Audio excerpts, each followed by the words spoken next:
क्या वाकई में चांद पर एलियंस हैं? किसे देखा था एस्ट्रोनॉट्स ने चांद पर? और क्यों आखिर 50 साल तक चांद पर कोई भी मिशन नहीं भेजा गया? क्या चांद पर एलियंस का बेस है? कितना कम और कितना ज्यादा टेम्परेचर होता है चांद पर? जानेंगे दोस्तों आज के इस वीडियो में ऐसे ही सवालों के जवाब, तो बने रहिए हमारे साथ। दोस्तों, स्पेस रेस का दौर आज से करीब 70 साल पहले शुरू हुआ था। इसे अमेरिका और सोवियत संघ ने शुरू किया, जिसके बाद करीब 50 साल पहले अमेरिका ने साल 1969 में पहली बार इंसानों को चांद पर लैंड कराने में सफलता हासिल की। यही नहीं, उसने इसके बाद भी कई बार इंसानों को चांद पर भेजा।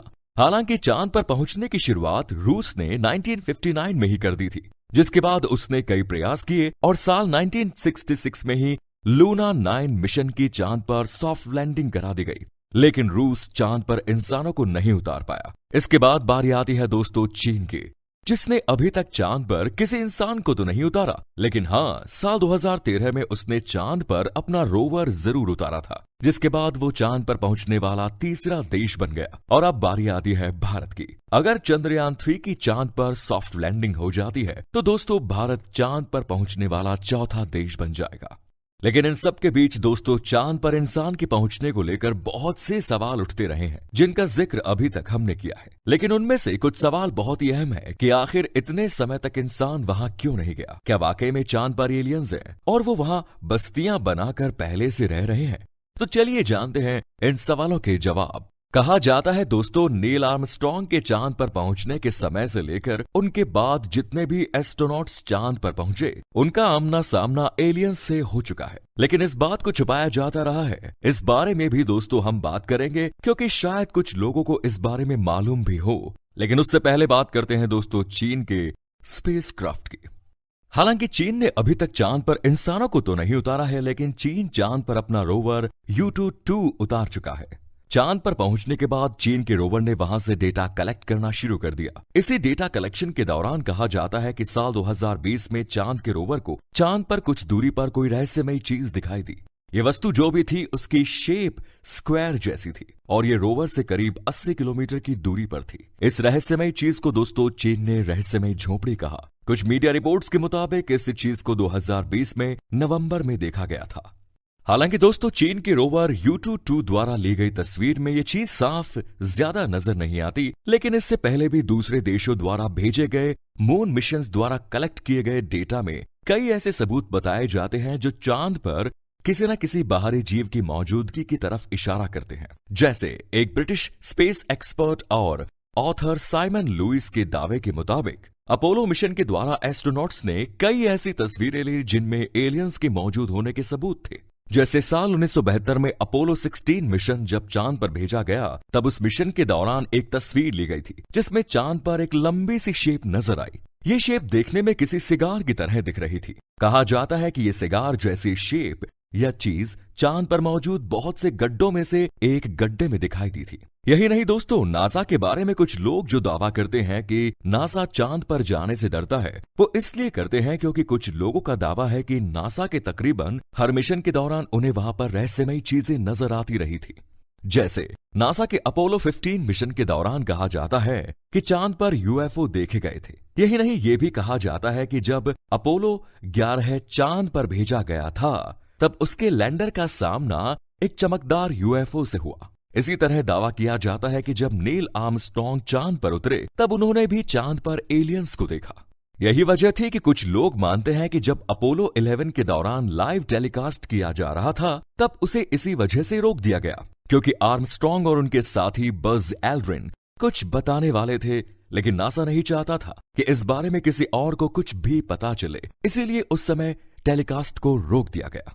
जबकि कहा जाता है कि उस समय वो ये बताना चाहते थे कि उन्होंने वहां पर 2 से 2500 मीटर ऊंचे टावर्स वगैरह देखे थे। कहा जाता है इन टावर्स को वहां पर एलियंस ने बनाया था और वो चांद पर हजारों सालों से रह रहे हैं, और यही नहीं, उन टावर्स की मदद से वो पृथ्वी पर नजर रखते थे। हालांकि अब ये टावर्स वहां पर वीरान पड़े हैं और अब वहां पर कोई नहीं रहता। इस बारे में दोस्तों 2005 में एक इंटरव्यू के दौरान बज एल्ड्रिन ने भी इसी तरह के दावों के सच होने की तरफ इशारा किया। उनका कहना था कि जब उनका एयरक्राफ्ट अपोलो 11 चांद के रास्ते में था, तब किसी तरह के एयरक्राफ्ट या किसी चीज ने उनके यान का पीछा किया। यही नहीं, उन्होंने ये भी कहा कि जब वो चांद पर थे तब वहां पर उन्होंने कुछ ऐसी चीजों को भी देखा जिन्होंने उन्होंने कभी पहले नहीं देखा। लेकिन हाँ, एलियंस वाली बात पर उन्होंने कुछ नहीं कहा कि कुछ उन्होंने एलियंस को देखा था या नहीं। अब रही बात नील आर्मस्ट्रांग की, हालांकि 2012 में उनका निधन हो चुका है, लेकिन दोस्तों उन्होंने भी एक इंटरव्यू के दौरान कहा था कि जब वो लोग चांद पर थे तब किसी एयरक्राफ्ट जैसी चीज द्वारा उन पर नजर रखी जा रही थी। अब जैसा कि चांद पर टावर्स के होने का दावा किया जाता है, तो यही वजह बताई जाती है कि नासा ने चांद पर कुछ ही साल में कई बार चांद पर अपने मिशन भेजे थे।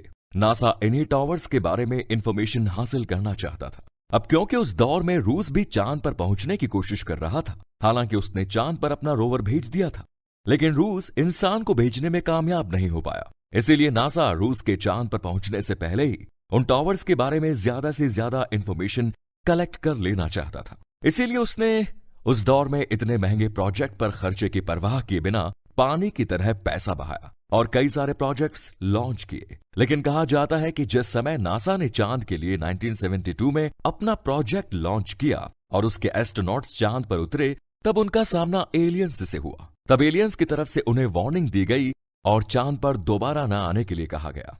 कहा जाता है इसीलिए नासा ने 1972 के बाद चांद के लिए किसी भी प्रोजेक्ट को लॉन्च नहीं किया। यही वजह थी कि जिस नासा ने आज से 50 साल पहले ही इंसान को चांद पर पहुंचा दिया, और वो भी कई बार, उस नासा ने दोबारा चांद पर जाने के लिए प्रयास नहीं किए। और सिर्फ नासा ने ही नहीं बल्कि दुनिया के किसी और देश ने भी इस बारे में किसी तरह की कोई कोशिश नहीं की। हालांकि पिछले 50 सालों में दुनिया ने टेक्नोलॉजी के बारे में एक लंबी छलांग मारी है। हालांकि 50 साल पहले की टेक्नोलॉजी और आज की टेक्नोलॉजी में जमीन आसमान का फर्क आ चुका है, और पहले के मुकाबले आज की टेक्नोलॉजी भी काफी एडवांस हो चुकी है।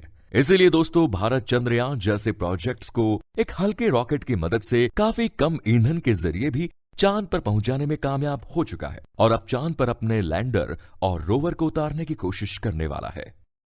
इसीलिए दोस्तों बहुत से लोग सवाल करते हैं कि जब वैज्ञानिक पहले ही कह चुके थे कि चांद पर जीवन संभव नहीं है, तो एक बार फिर से 50 साल बाद आखिर क्यों चांद पर पहुंचने की कोशिश की गई? अब वैज्ञानिक आखिर वहां पर क्या खोजना चाहते हैं? वहीं दूसरी तरफ दोस्तों चांद से जुड़े बहुत से सवाल दुनिया भर में चर्चा का विषय बने हैं, क्योंकि बहुत से एस्ट्रोनॉट्स ने न सिर्फ चांद पर अजीबोगरीब चीजें और टावर्स देखने का दावा किया है, बल्कि कई एस्ट्रोनॉट्स ने तो वहां पर रहस्यमय आवाजें और संगीत सुनने का भी दावा किया है। हालांकि नासा की तरफ से कभी भी इस बारे में कोई ऑफिशियल स्टेटमेंट नहीं दिया गया। वैसे देखा जाए तो संगीत सुने जाने की बात अब तक की सबसे अजीब घटना है। तो दोस्तों ऐसे थे ये एलियन से जुड़े कुछ दावे और उनसे जुड़ी कुछ थ्योरीज। आपका इस बारे में क्या विचार है? क्या वाकई में चांद पर एलियंस या और कोई मौजूद हो सकता है? क्या वहां पर वाकई में एलियंस के बनाए हुए टावर्स हो सकते हैं? इस बारे में कमेंट्स में जरूर बताएं। चैनल को सब्सक्राइब जरूर करें। धन्यवाद।